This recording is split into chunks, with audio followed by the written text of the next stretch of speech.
Shalom Bapak, Ibu, Saudara-saudari kekasih Kristus. Selamat tahun baru. Syukur kepada Allah atas penyertaannya sepanjang tahun 2022 dan perkenannya bagi kita sekalian dapat memasuki tahun yang baru.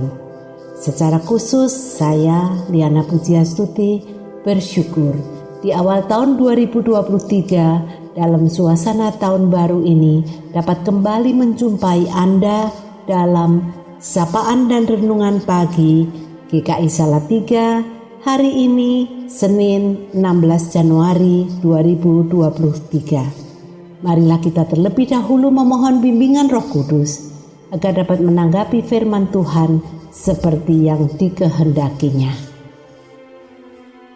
Bapa yang baik, kami bersyukur untuk kasih setiamu kepada kami melewati tahun 2022 dan memperkenankan kami menjalani tahun 2023 ini.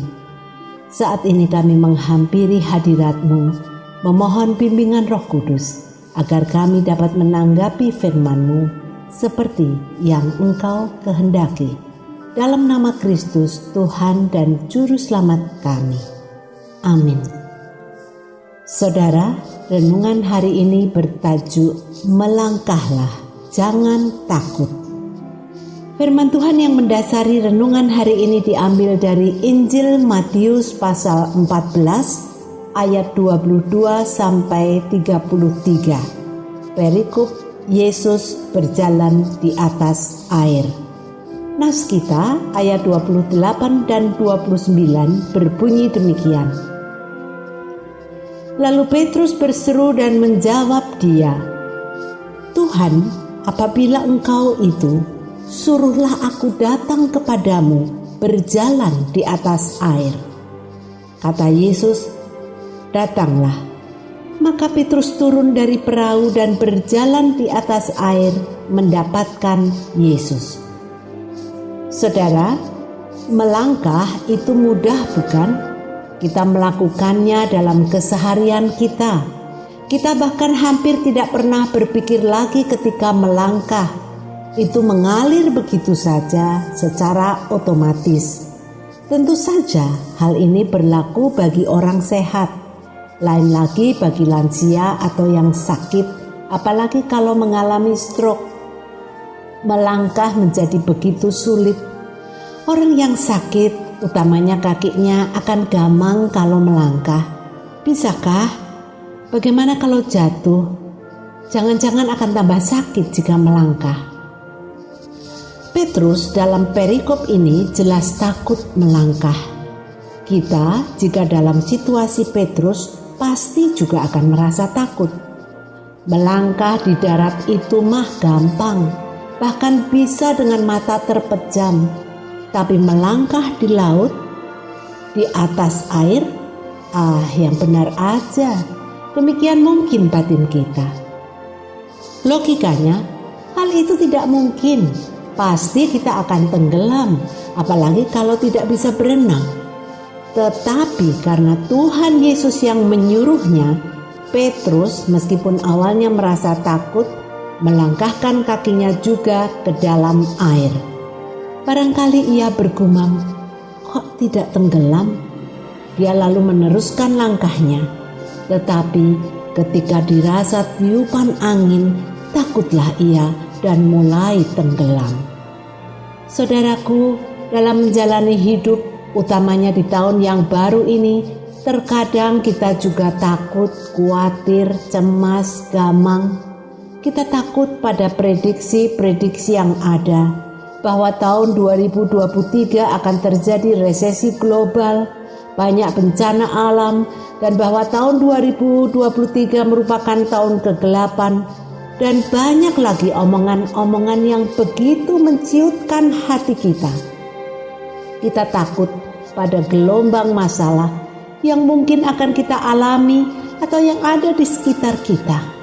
Bagaimana kalau aku makin tenggelam dalam masalah?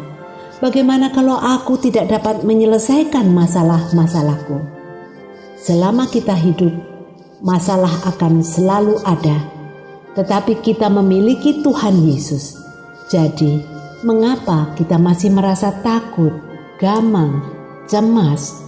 Jangan sampai Tuhan Yesus berkata kepada kita seperti katanya kepada Petrus kala itu, "Hai orang yang kurang percaya, mengapa engkau bimbang?" Saudara, mari pegang janji Tuhan Yesus. Bukankah Dia juga bersabda, "Tenanglah, aku ini, jangan takut." Mari bulatkan tekad, jalanilah tahun ini dengan langkah-langkah mantap, sebab seperti kata pemazmur, Tuhan menetapkan langkah-langkah orang yang hidupnya berkenan kepadanya. Kalaupun ia jatuh, tidaklah sampai tergeletak, sebab Tuhan menopang tangannya. Bersama Tuhan selalu ada harapan dan terang. Kalau demikian, masihkah kita takut melangkah? Mari kita berdoa. Tuhan Yesus, memasuki tahun yang baru ini, tak dapat kami pungkiri bahwa kami merasa gamang, takut, khawatir, sebab kami tidak tahu apa yang akan terjadi di tahun ini. Atau kami takut jika banyak masalah akan menghadang kami. Berilah kami rahmat untuk berani melangkah, menjalani tahun 2023 dengan penuh pengharapan, dan kami pribadi lepas pribadi berani berkata, tiap langkahku diatur oleh Tuhan dan tangan kasih-Nya memimpinku. Di tengah badai dunia menakutkan, hatiku tetap tenang teduh. Tuhan, asal Engkau beserta kami, tak perlu lagi kami merasa cemas atau khawatir. Sebab jika Engkau berjalan bersama kami, semua akan baik-baik saja. Kami percaya janji-Mu yang seperti fajar. Engkau tak pernah ingkar janji. Dalam nama-Mu Tuhan Yesus kami berdoa. Amin. Semangat pagi saudara, selamat melangkah bersama Allah.